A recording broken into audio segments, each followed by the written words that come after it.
I don't know if you heard, but Russell Crowe will be playing the role of Storm in Thor: Love and Thunder. So you are about to write a check that you're behind can't cash because I'm waiting. I'm waiting. He's not playing Storm. Who he is playing, that we're assuming is Mephisto. No, I'll think of it. I'll remember who he's playing in a minute, and I promise you that it adds more to my theory that Storm will That's be fair. That is fair. Listen, here's the thing, Jared. I hope I'm wrong. I do. I really hope I'm wrong. Sometimes I think, Kyrus, that you, and this I actually really respect. Sometimes I think that you don't like to buy into those theories because you don't want to be disappointed. So I think that that's partially true. Correct. I'm not signing up for Storm because I'd rather just be surprised. Mm-hmm. So I kind of dig that. For me, I just am so anxious to see my queen be reprised in this universe that I'm like, oh, is that her? Is she in this? Is she in that? Right. Jared, I'm like, oh, Jared, there's lightning in Thor. Storm's in it. Jared, real quick question. We were talking about it, but you were going through internet problems because Wanda Maximoff is really coming for your life. Do you think that Mystique and Rogue are going to show up in the next Captain Marvel movie? Yeah, I said that actually on our very first podcast. I do, because any of the leaks that I've read, without ruining spoilers, have said that the mutants is going to be to the X-Men what Avengers was to the Avengers, meaning that all of the characters in the mutants will be characters we've seen already. Mm-hmm. So I do believe, I also think that a huge arc in Captain Marvel, a lot of what the sexist people that hate Captain Marvel say is that they hate her ego and they hate how egotistical Captain Marvel is, which is confusing to me because they don't mind it when Tony Stark does it. But with that being said, how would a woman be powerful?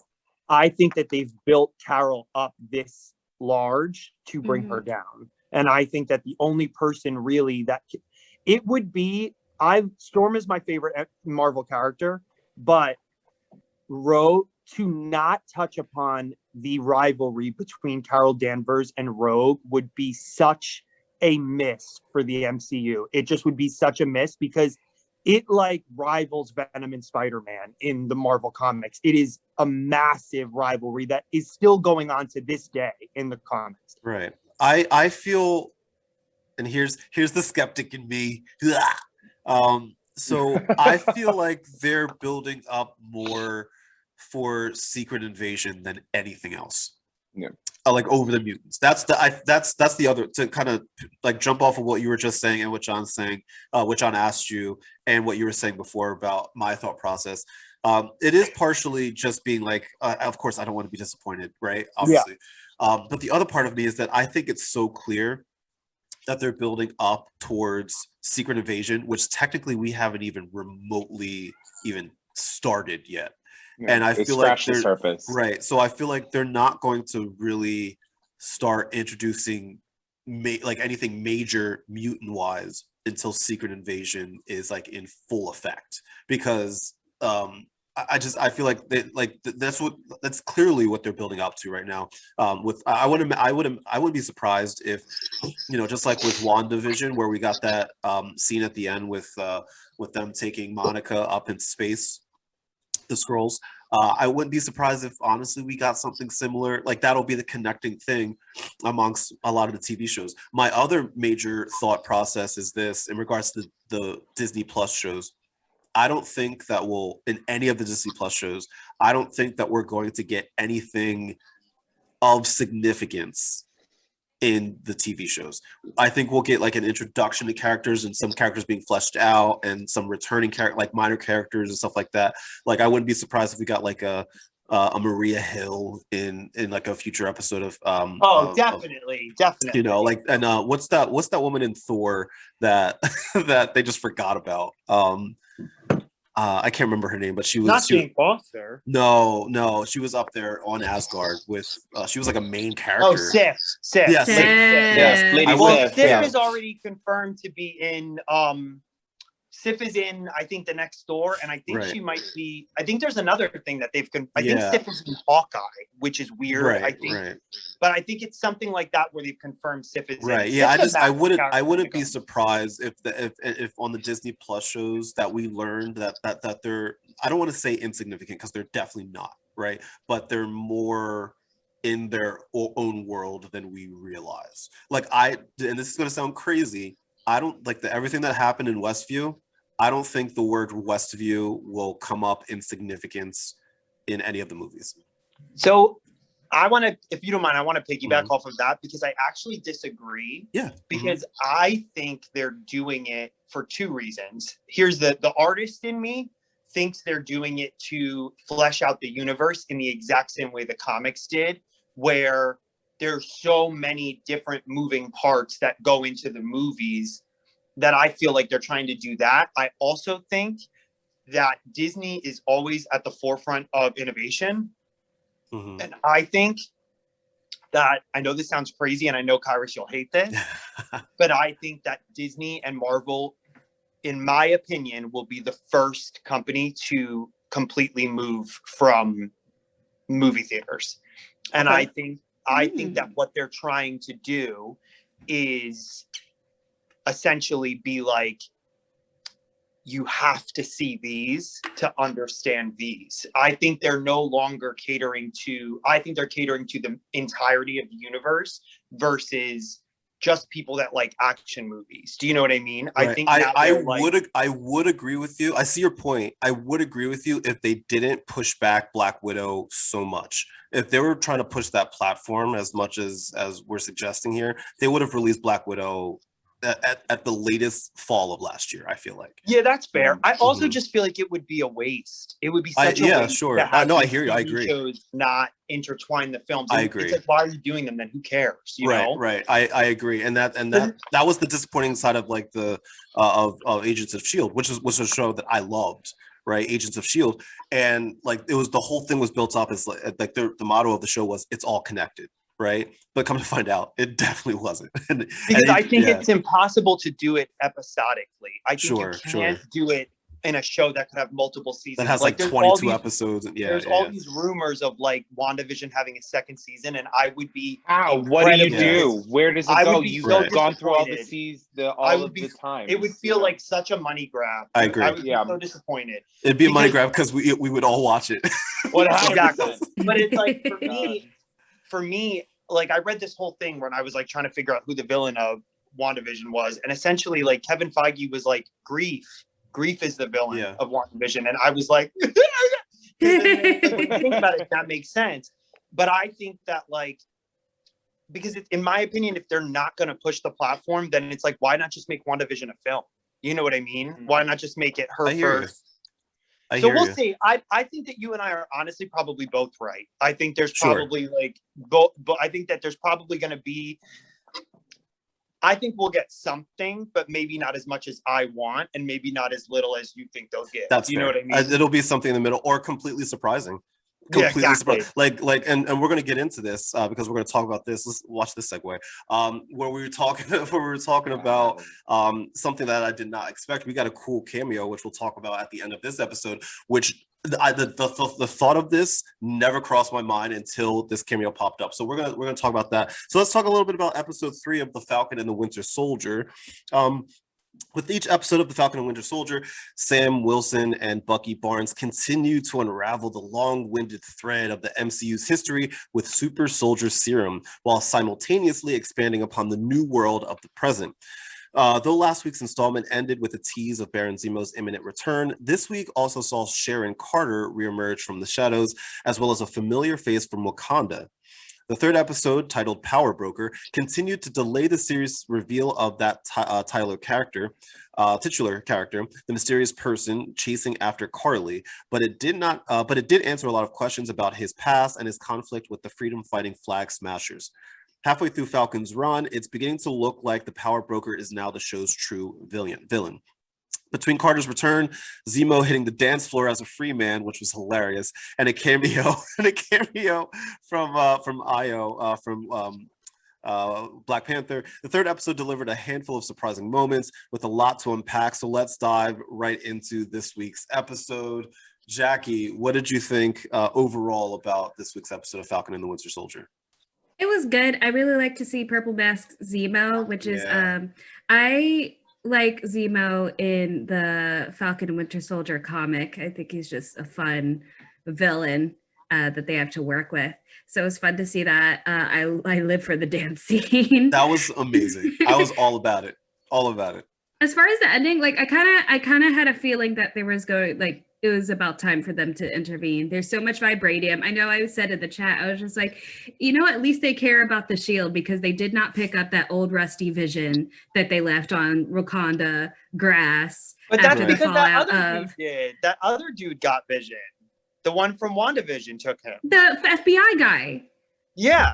Yeah, yes. But here's the thing. Wakanda's borders are so strong. They are so gung-ho about keeping this vibranium in line. The only white guy that got into Wakanda, or one of the few white guys that got into Wakanda, was Martin Freeman's character. Yeah. And but they were also ground zero for the snap. Yeah, exactly. That's true. There was a lot happening. Exactly. That's true. Was snapped out of existence. Well, because Wanda, Okoye basically became like acting monarch, I guess, because she was the highest ranking person as she deserves. So again, it wouldn't surprise me if they were like in the chaos. They snuck on in, yeah. They snuck in, they grabbed it or something, or maybe I they was brought thinking Vision that. back. Vibranium has always been on the market, because even if you look at back during was it Age of Ultron when what's his face was introduced? Queen. And so in that movie, the whole it was all about the vibranium. In that movie, because I remember what was that a shipping yard that what's his name, the guy from Lord of the Rings. But that technically happens in Wakanda. Is that in Wakanda? Well, it's like in a shipping yard off the coast, because Banner reads that thing where they're like, it's in some African language, and they're like, what? And he says it's in Wakanda, and then Steve Rogers makes a face, and then they go to that shipping yard. That's where all that happens. Right. What's that character's name? I can't think of it right now. Claw. Yeah, that's right. Yeah, called Klaw, right? Yeah. Yes. If I'm correct, even earlier in the episode, they allude to Wakanda. Oh He mentions Wakanda. He says something about Wakanda. Yeah, so I just had a feeling, I had a vibe that they were going to intervene very soon. With what you call it with vibranium is running amok. They're playing puppet with Vision, and now they gave the shield to a museum, which I don't know why he thought that was the right thing. I understand why he felt like the burden of it, but I don't know why he thought it was a good idea to hand it over to a museum. This isn't Indiana Jones. But that's just my judgment. Everything else was perfect. I really like this episode a lot. John, what did you think of episode 3? I loved it, honestly, and this is also me just being spoiled with WandaVision. I'm literally watching it right now. They didn't really have me. This was the first time that I was watching the series the next day, not at 3 a.m. When it releases. And it really didn't get me. And this one, I watched the first 10 minutes at 3 a.m. and I just wasn't invested, and I fell asleep. And then I woke up, and honestly, I wish I'd stayed up, because after those initial 10 minutes, it went like a bullet train, and it was so it was great. And I genuinely, I was when I was watching this episode, I was like, okay, the Falcon and Winter Soldier are here. They've been here, but they're here. This is the episode that I needed to really get me super invested in the episode and in the series. And Sharon came back. I was screaming. She was badass. So when they were on the inside, just casually talking to that scientist, right? And then she's holding down the fort. We're talking dozens of people. Crazy. She whipped that knife like nobody's business. Right? That's the thing. Usually, and that was the thing. Usually, a lot of the characters in the MCU, they almost pull their punches, or it's like alluded that like they got knocked out, like old school Batman, like bam, pow, boom, like.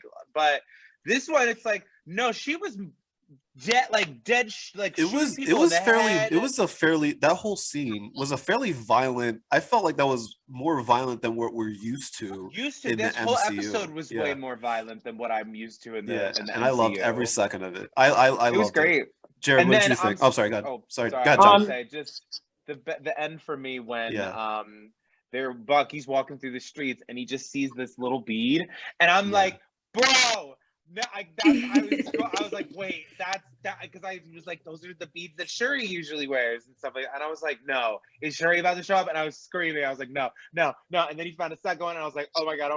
Right. I knew something was up because like when he was just suddenly just like, I'm gonna go for a walk. I was like, right? I was like, no, you're not. What are you doing? Right. Yeah, I know. I loved it. This was a great cameo. Jared, what did you think of the episode? I agree.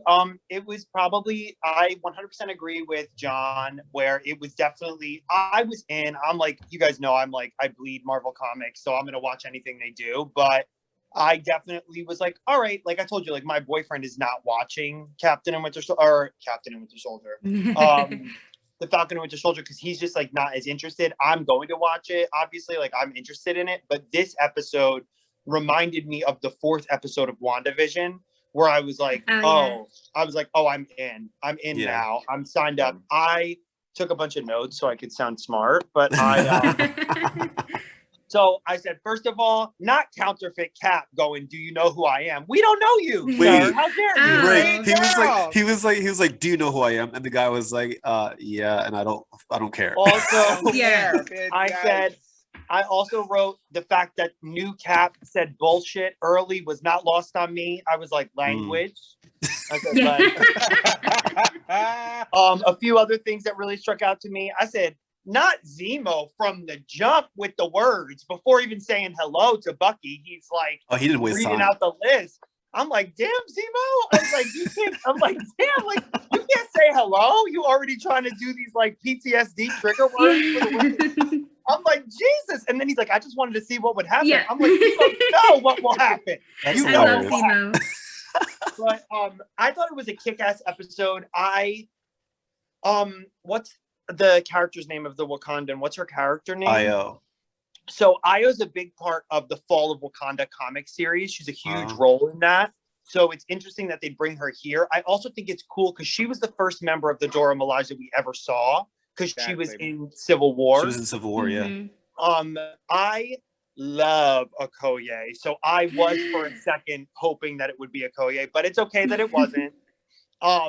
I think it's a great episode. I also wrote down, I'm like, Sharon Carter, like handling that group of people. I was like, can we have a moment and just give a shout out to Sharon Carter, please? Because she did her thing in this episode. Yeah, like, she really did.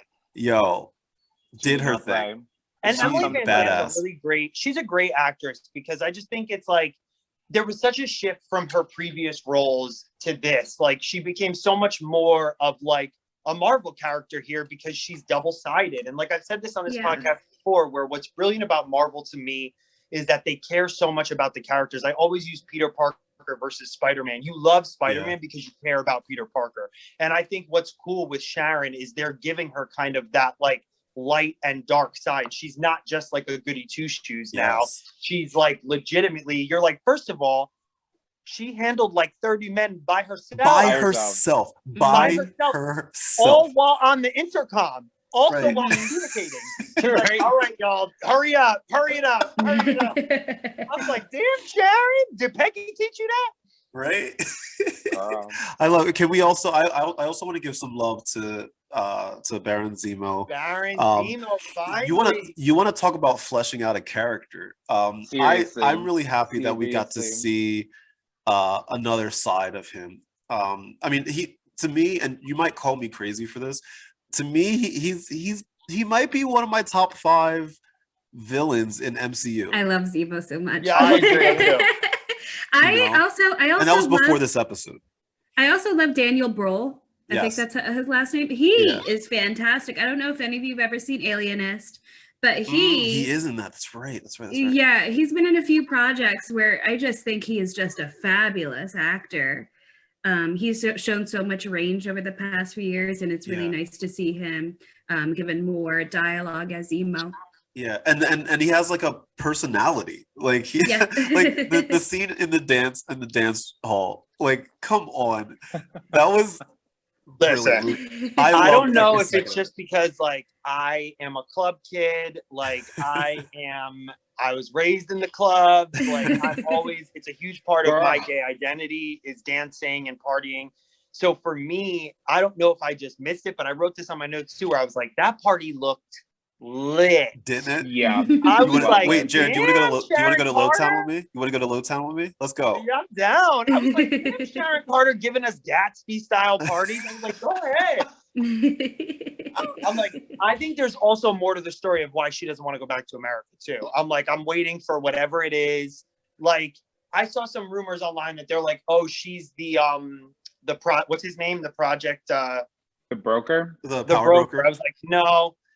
I think there's something else going on there, though. I think we'll see more of Sharon Carter before the end of Falcon and Winter Soldier. I hope believe so. that. I hope so as well. And what people don't know, what is the name of the town that they were in? Madripoor. Madripoor. Yeah. So let's talk a little bit about Madripoor, because Madripoor plays a very significant part in the comics in relation specifically, and Jared's going to love this, to mutants. And they have introduced Madripoor to the world of the MCU. I don't think anything will come of it right now. Because like even the person that they went to go talk to, that woman, technically in the I can't remember her name. Selby.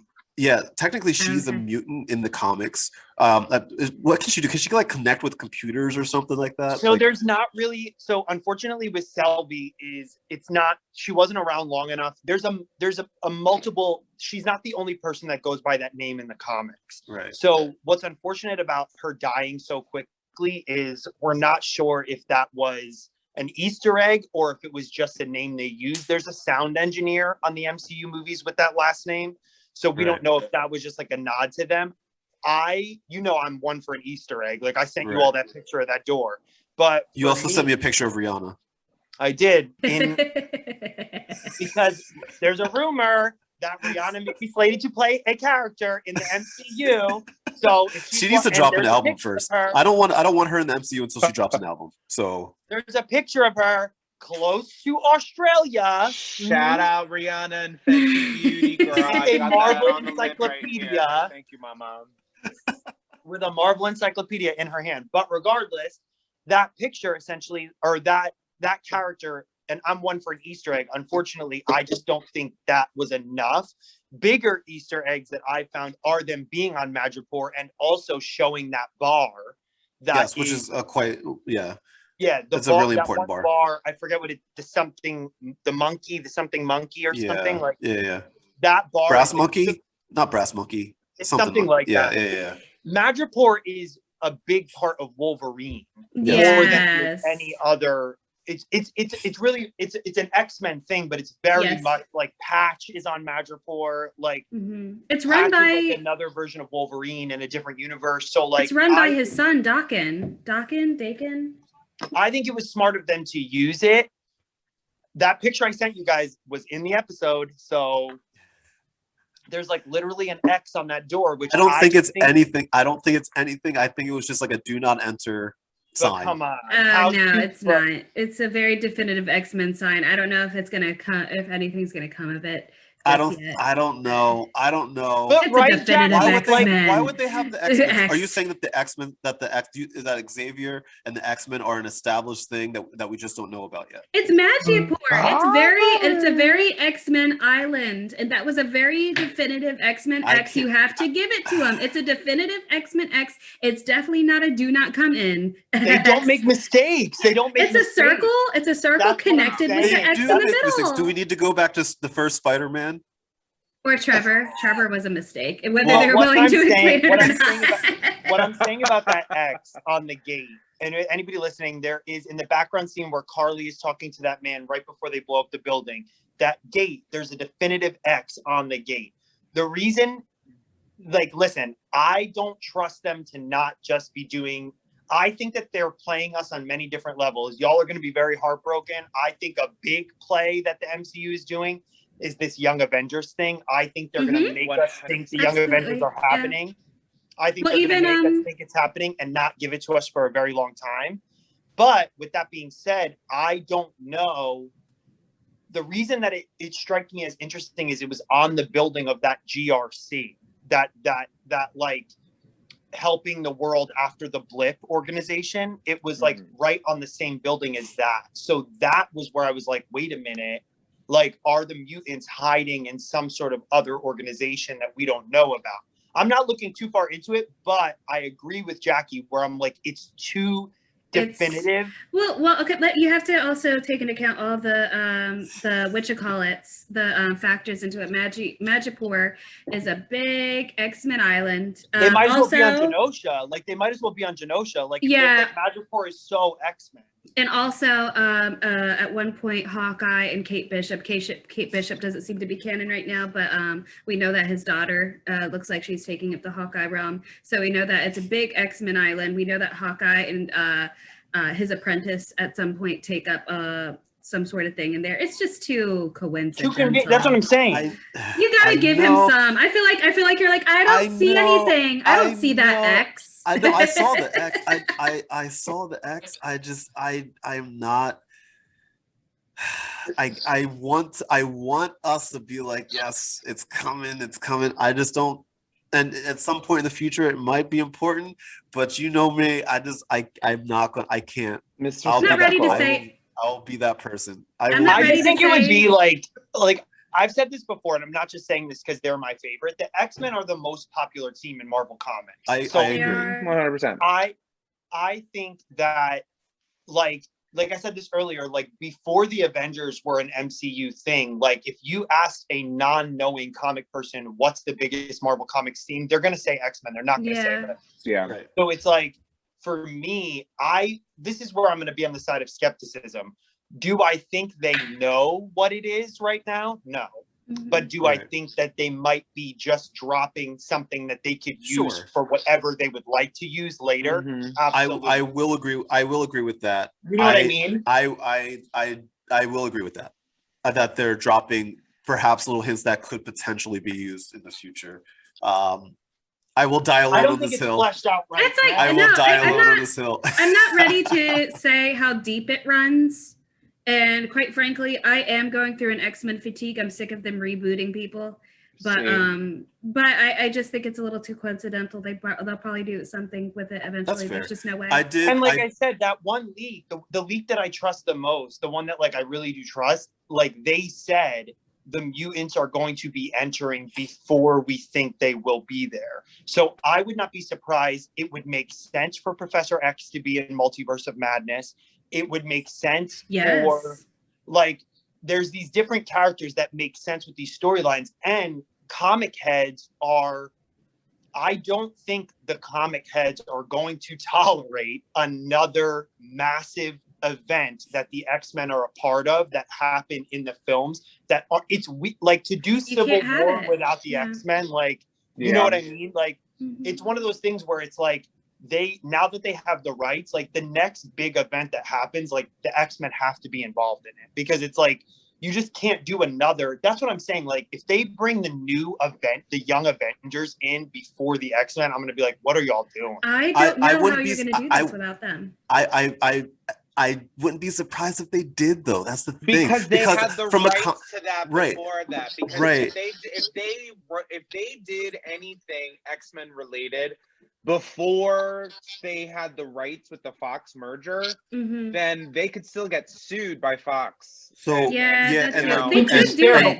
my thing is like, so we already, and we have the way, and here's the other thing. I also have to view it from like a non-comic book head. Right, I have to view it from like general public view, right? Disney and Kevin Feige can do whatever they want, and they don't like, even if it hurts our feelings from a comic book standpoint. They can do whatever they want, Yeah. right? We already have established Secret Invasion, and in a way we're starting to get a couple young Avengers already. Like just like we already know, like it's confirmed where they're filming stuff like right now with people that could potentially become young Avengers, right?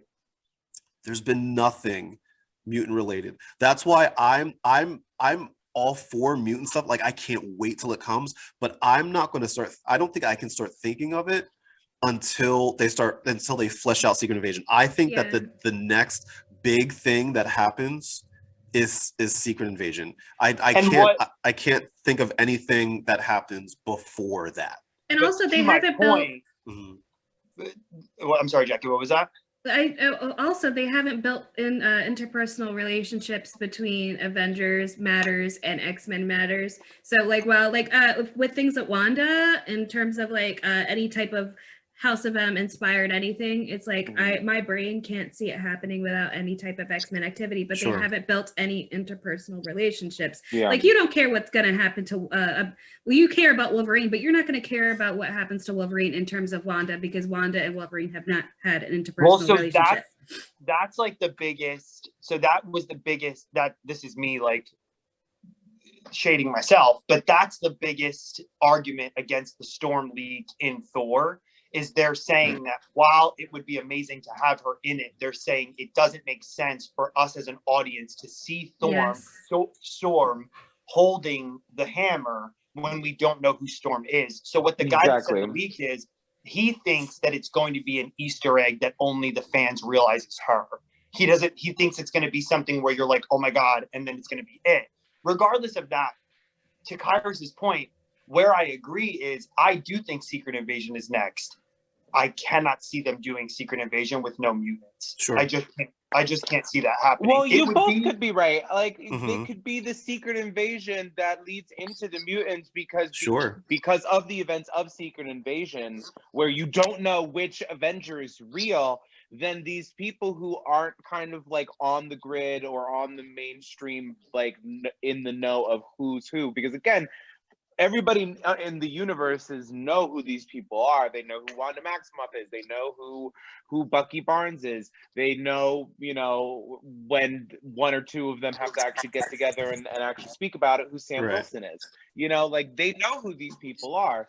So in Secret Invasion, we know who these people are, but these people aren't who they are. So how do you figure it out? So then the only way that you could probably get anyone to fight that is, okay, let's bring people who are unknown. Right. And then I think I mutants also could come into play. selfishly do not care about the Young Avengers. I think you're hurting me. It's like a big part Don't of me. let them hear you say that. Look at them in their faces, and you tell them why you don't like them. Don't let them hear it. It's just like not my thing. It's like one of those things where I'm like, I don't need. It was hard enough for me to like resign myself to the MCU without the X-Men anyway. So for me, it's like one of those things where I'm like, I don't need another team. Sorry, I'm like trying to plug my phone in, but I'm like, I don't need another team. I'm good. I don't need another team that's not the X-Men. Storm doesn't show up in Thor. They're great. They're great for representation. The Young Avengers, if anything, they stand for representation. And if we've learned anything from the MCU, it's that they are far more patient than DC. And if this was a DC universe, 100%. The X-Men would have been in three different people would have played every X-Men at this point. Exactly. Different Wolverine. There's been like 14 different timelines. But with